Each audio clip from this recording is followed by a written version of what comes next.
Hi, welcome back to Christine's Home Affairs. Many of you are already aware that we have a Facebook group by the same name, Christine's Home Affairs, and in there we have lots of fantastic members that are sharing photos of the products that they've made from my videos, and they're also sharing some of the other projects that they're doing as well. Today's video has come about because Chicky, the name of one of our viewers, has created a pyramid pouch or a triangular shaped bag. Now, I tried to do this a couple of years ago and I made it and it looked awful, but I do think it was the fabric that I used as well. That was horrid. Anyway, today's project looks much better. I thought I'd give it another go, and that's what we've got here is this triangular shaped bag. It's got a zipper on one side and it isn't finished the way we would normally finish the bottom of a bag. So we've got the triangular shape or a pyramid shape all the way around. Plenty of room on the inside. I haven't put any pockets or anything like that on the inside. I really just wanted to get my head around this again. And I've also decided to make a wristlet strap to attach to it as well. So that's what we're making, a pyramid pouch or a triangle bag. No idea what they're called, but that's what we're doing. Let's get to it. Okay, we don't need much for this project at all. We want 2 pieces each for the outer fabric and the lining, and these are just 10 inches square. So you can make this bag in any size you like. The procedure will be the same for any size. I've got my outer fabric stabilized and I'm using a product called Parlan. It's a really lightweight iron-on fusible, and the fabric I'm using for the outside, this is an upholstery fabric. I think it's a curtaining fabric, and just a regular cotton for the lining. So we need 2 pieces of the outer and 2 pieces of lining. We need a 10-inch zip or 25 centimeters, and then we need a couple of pieces to make tabs. These are 3 inches square or 8 centimeters. And if you want to have some D-rings on your tabs, I'm using some 3/4 inch D-rings, which are about 20 millimeters. And that should be all we need. The first thing we're going to do is put the zip onto our fabric. And I'm using a directional fabric, so I want my zipper placed along the top. And I'm going to be using double-sided tape to secure that in place.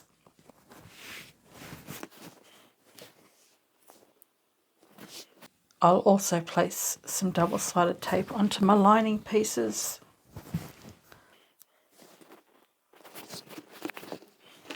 Okay, we can remove the paper. I'm going to line up the zip so that the metal bars are right on the very edge. Press that in place, grab my lining fabric, and I'll place that with right sides together. Line up the side edges and then the top. That's ready to be stitched in place. We'll take this to the machine and sew with the stabilised side facing up. Using your zipper foot, we'll attach that. We'll also grab our tab fabric, fold it in half, and then fold the raw edges into the centre.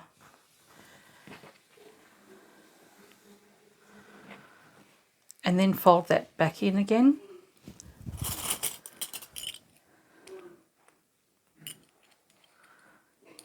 And I'm not using stabiliser for this one because the fabric itself is quite sturdy. I don't want to add any extra thickness to the tabs. So we'll take those to the machine, stitch down both long edges, and we'll sew our zip in place. We might as well start with the tabs.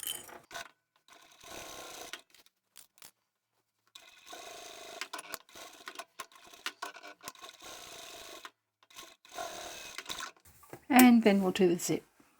I've got the edge of the zipper foot lined up so that it sews right along that ridge created from the zipper teeth.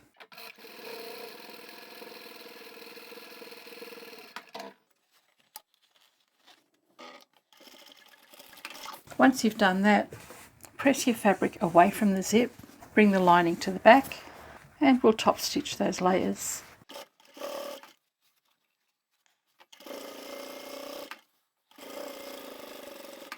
All right, that side's done.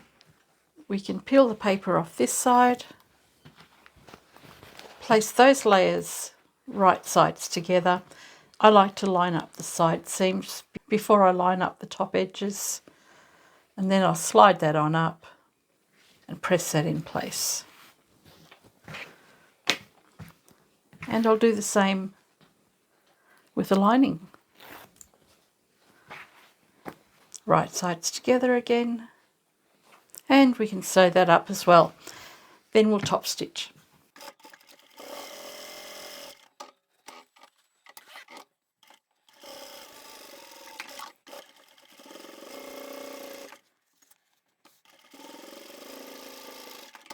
Okay, that's all put together. There's really not much left to go on this. I'm going to pop my tabs onto the side. I'm going to place a D-ring over the tab. Now the D-ring you don't need to use at all. I thought it would make it look nice. I'll line this up on the edge, but when I sew this in place, I'm not going to stitch over that metal bar. I'm actually going to stitch inside the zipper area. Open this end. I'll pop some tape just over the edge to hold that in place, and I'll put another tab and a D-ring on the other side.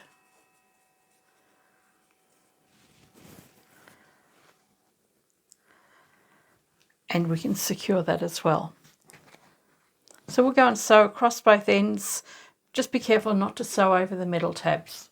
My lining is sitting even nicely underneath on both sides, and all I want to do is reinforce this tab here. So I've got a seam allowance of about 1 centimetre or 3/8 of an inch. And I'll do the same on the other end.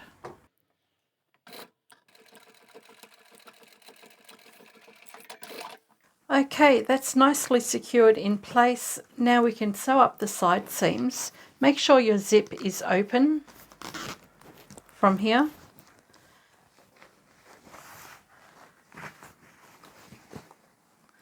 Separate the lining from the outer fabric. Line up your edges and clip that together.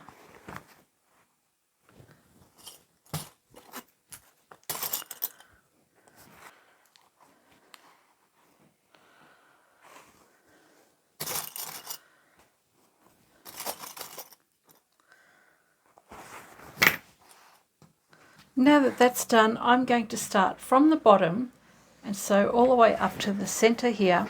I'm going to sew as close as I can get to this top section, and I'll do the same from the bottom edge up here as well. That one as well, we'll sew as close as we can get. With one side of the lining, I'll come up here, backstitch, leave an opening, backstitch here and sew up as close as I can get to the zipper there. And I'm using a 1 centimetre seam allowance.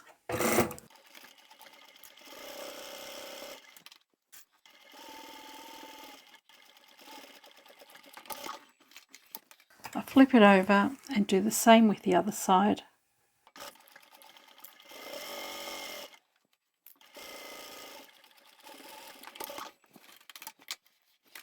And the same on the lining. I'll backstitch here. I've left about 4 fingers width of an opening.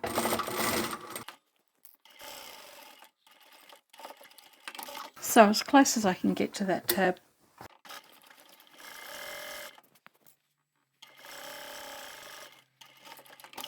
Okay, so I've left an opening along here and I've sewn as far as I can get on these ends here. And I guess the biggest gap is probably about 3/4 of an inch or 2 centimetres. There's a lot of bulk from the tabs. An alternative method you could use is to put those tabs onto the side of your bag instead of on the top where your zip is. And then you would just sew over the zip at the top. But this is the way we're doing it today. So in my haste to get this done, I've accidentally sewn the bottom seams up. I'm not supposed to do that at all. So if you've done that as well, go and unpick that. Just the bottom seams on the lining and the outer fabric. We're so used to closing our bags up this way that it just becomes second nature. And we're supposed to be doing something completely different today.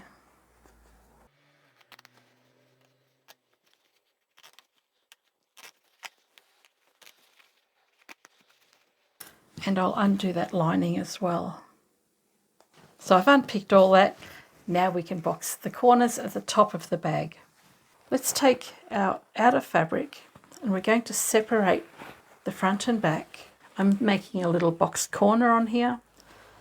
So we still have a little bit of an opening here where we've missed sewing because we couldn't get any further. So with that opening, I'm just going to push that up toward the top of the tab and fold those edges out. And this seam will be running parallel to the zip underneath. I'll secure that. Turn around and do the lining. So we'll do the same thing here.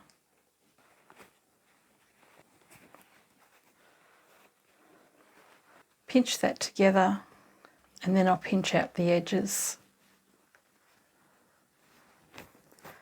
so that that all lines up with the other side.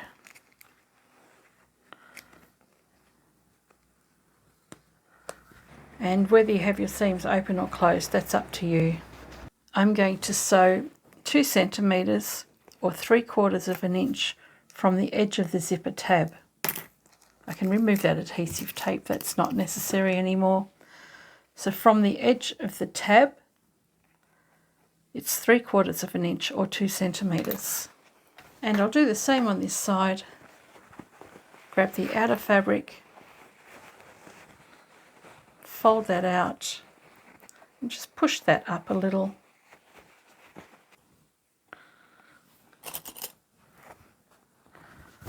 And then separate the lining and line that up as well.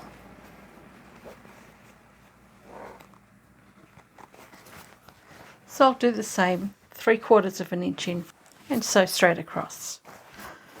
I'll reinforce this because there is so much bulk.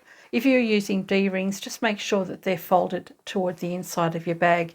Double check that your zip is open as well. Once we've done that, we're going to close up the bottom of our bag.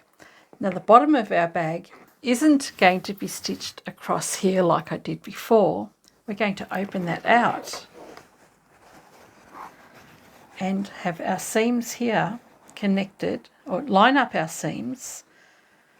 And I'm going to have mine going in opposite directions so you can see how they butt together nicely underneath on the inside.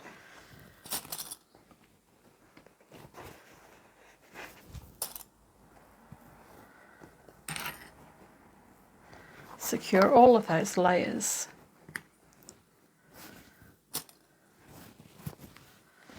And we'll do the same on the lining. Line up those side seams so that they meet in the middle.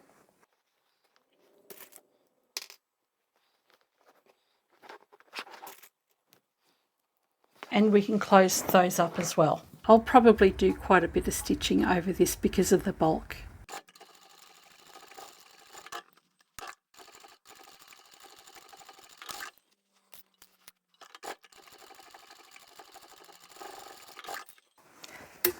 Then I can sew across the bottom edge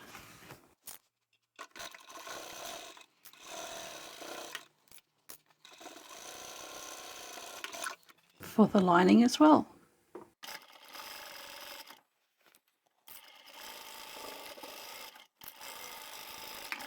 Okay, this is what we have now. I'm not going to cut off these ears yet because I just want to check that I've done the right thing. I will find the opening and I'm going to turn the bag the right way out. I've boxed the corners at the top, but I need to know if I have to box the corners at the bottom as well. So poke out all of your corners. It's a bit awkward. Poke out the corners at the top where your tabs are. Let's pop the lining inside just to have a look and see. So I still need to poke out the corners at the bottom, but this is how the bag is going to look now. Close up the zip, and I don't know, do I want box corners at the bottom? I don't think I do. No, I don't. So we've got box corners at the top of our bag, but not on the bottom. I'm just thinking this would actually make a really good reading pillow type of bag. And what you could do is stuff it full of all your stuff and then use the angle here to read a book or your phone. You could actually make a little row of stitching along the bottom edge here, and that will give you a nice little seat for your phone. But that's me getting carried away. Let's open this up. I'll go back inside and I'm going to trim my corners and cut off all the excess bits. So let's trim the corner back here and along here and on the lining. And we can get rid of the excess here. And over here.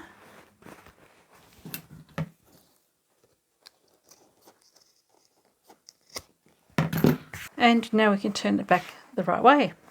And once you've done that, go back to your side seam, fold these edges under and top stitch. I'll go and do that now. Okay, so the top stitching is done. We can pop that lining to the inside. If you like the idea of having this stitched down at the bottom so that you could also use it as a reading pillow, it will actually hold the lining pieces together inside the bottom of the bag. So that's something that might be an idea. But if you're only going to use it as a bag, I wouldn't bother. So there we go, a triangular, a pyramid bag. Would it be a pyramid? It is today. Interesting. I've decided, since I have D-rings on the top here, I'm going to add a little wristlet strap to it as well. I have another piece of fabric. I didn't have quite enough for the length that I wanted, so I've got 14 inches of fabric here, which I think is about 36 centimetres, and the same width as the tab, so that was 3 inches, and I've got a swivel clip as well. Fold those together, fold the raw edges into the centre. I'm not stabilising this one because, again, I don't want too much bulk.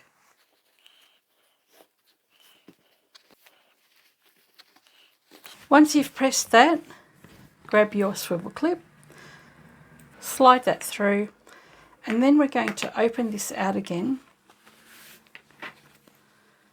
Bring the raw edges together, open out those folds,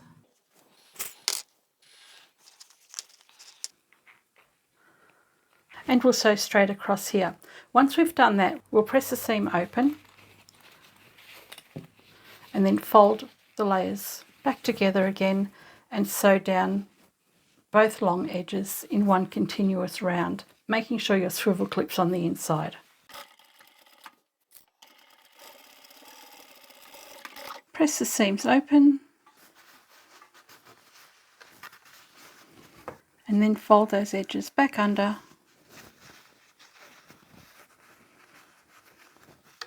and then back together again, and then we'll close up the opening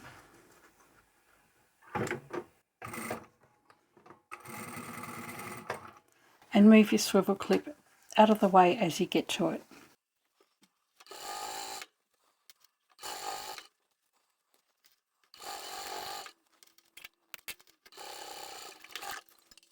And then we'll do the other side.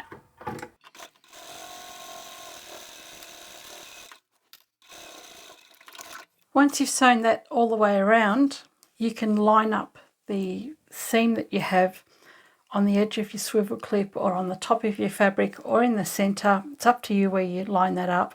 I've got 2 folds in mine, so I'm just going to put that anywhere.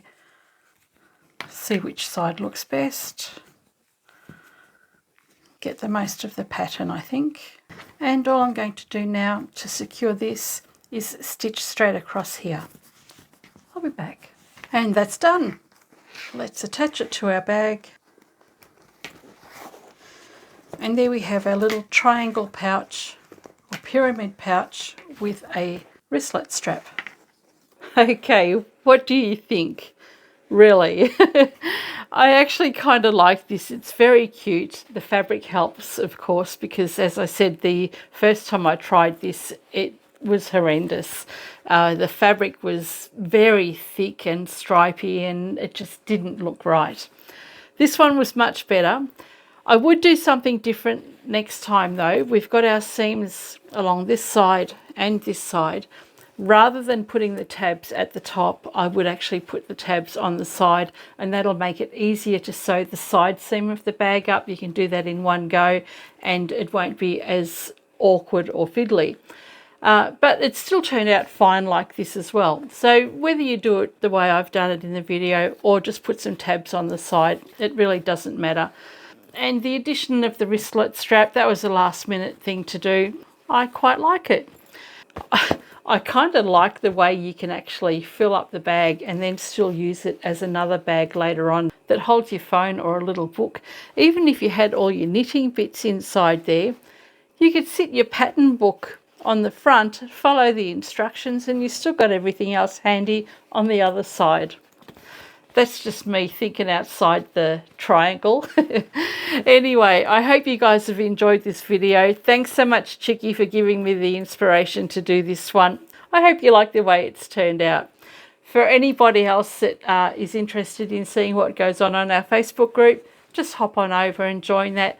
You can share everything that you make. There's lots of help in the group as well, and we've got a fantastic bunch of people over there.